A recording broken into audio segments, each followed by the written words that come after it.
Ես մի շատ կարևոր արձանագրում եմ ուզում անել, կարծում եմ դուք էլ կհամաձայնվեք։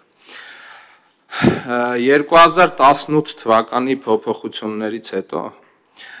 ժողովը 18, այո, քաղաքական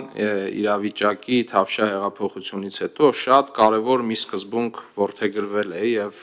այդ սկզբունքը մինչեւ այժմ ես կարծում եմ, որ ամբողջությամբ գործում է, դա ժողովրդավարության սկզբունքն է եւ անկախ նրանից, որ քաղաքական մեծամասնությունն է այստեղ եւ վարողի իրավունքն էլ նաեւ մերն է,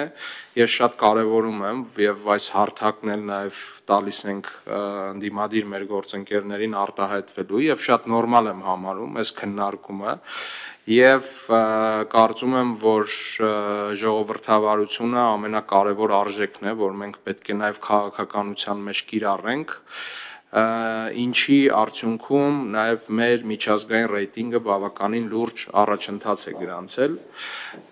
Ես ուզում եմ այս արձանագրումը անել եւ նշել, որ ազգային ժողով այն հարթակն է, որտեղ ցանկացած միտք իրավունք ունի գոյություն ունենալ եւ ցանկացած падգամավոր կարող է արտահայտվել նույնիսկ թեմայից դուրս եւ այո, հարգում ենք ձեր տեսակետը եւ նաեւ ուզում եմ նշել եւ սրա մասին խոսել եմ մեկ անգամ, մենք շատ լավ ենք վերաբերվում մեր ընդդիմության գործընկերներին